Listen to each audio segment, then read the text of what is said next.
Style குக்னி ready ஆயிடுச்சு. இப்போ நான் அது டேஸ்ட் பண்ணி பார்க்குறேன். பாருங்க, சூப்பராக தெரியுது.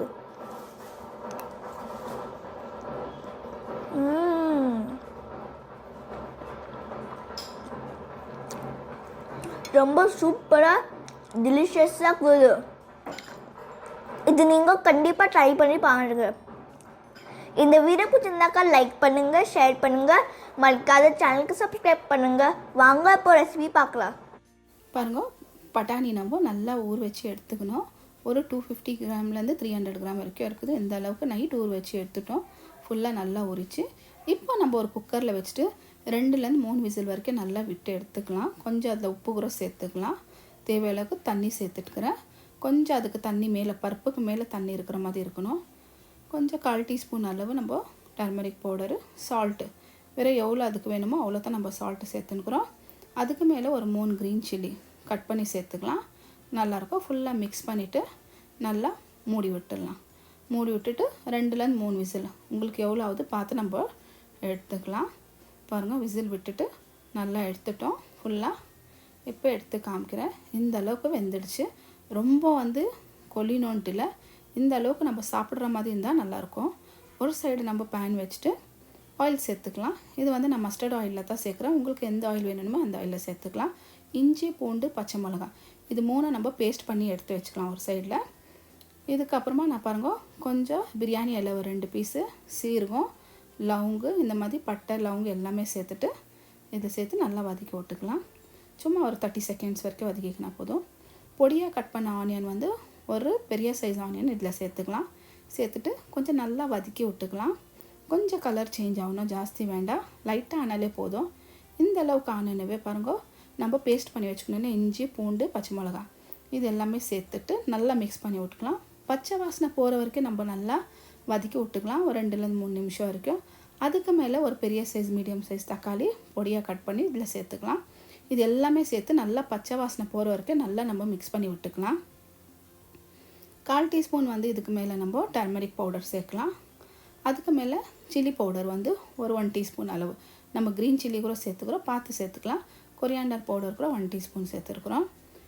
சேர்த்துட்டு இதுக்கு மேலே ஜீரா பவுடர் 1/2 டீஸ்பூனு, சால்ட்டு கொஞ்சம் தேவையான அளவு சால்ட்டு சேர்த்துக்கலாம். ஆல்ரெடி அதில் நான் சேர்த்துக்கிறதுனால பார்த்து நீங்கள் சேர்த்துக்கலாம்.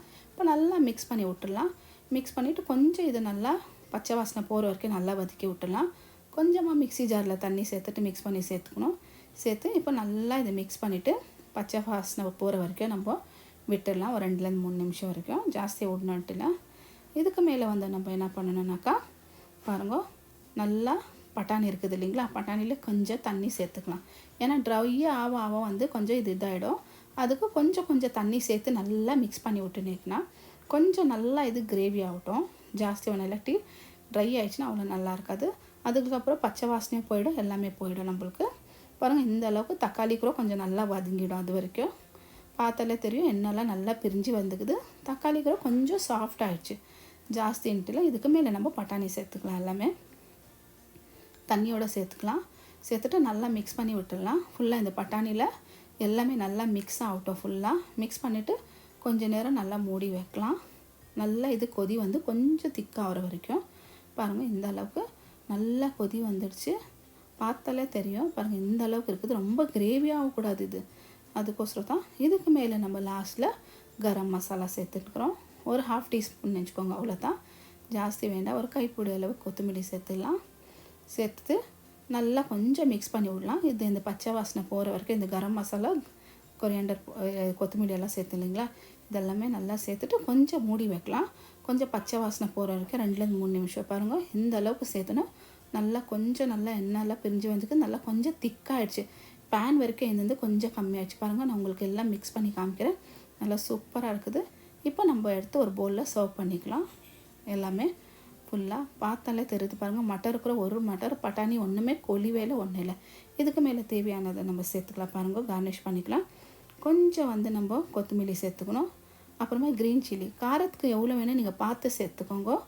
ஆனியன் பொடியாக கட் பண்ணிக்கிற ஆனியன், நம்ம இது சாட்கெல்லாம் இப்படி தான் நம்ம சாப்பிட போகிறோம். அதுக்கு தேவையானதெல்லாம் பாருங்கள், இதெல்லாம் சேர்த்துக்கிறேன். சேவ் சேர்த்துக்கலாம். சேவ் இருந்தால் ஒன்றும் நல்லாயிருக்கும். மிக்சர் நான் சேர்த்துக்கிறேன். பாருங்கள் இந்த அளவுக்கு சேர்த்துட்டு ஒரு ஹாஃப் லைம் சேர்த்துனா நல்லா சூப்பராக நல்லா டேஸ்ட்டாக இருக்கும். ஆஃப் லைனு இதுக்கு மேலே வர பாருங்கள், நான் டேம்பரின் கூட சேர்த்துருக்குறேன். இது சேர்த்தா இன்னும் டேஸ்ட்டாக இருக்கும். எதுனா ஒன்று நீங்கள் சேர்த்தா கூட சேர்க்கலாம். பாருங்கள் நல்லா சூப்பராக நம்மளது சாட் ரெடி ஆயிடுச்சு. இது நம்ம சூப்பராக இருக்கும், நல்லா டேஸ்ட்டாக இருக்கும். இது சாப்பிட்டா ஒரு ஈவினிங் மழை டைமில் நல்லா சூப்பராகவும் இருக்குது.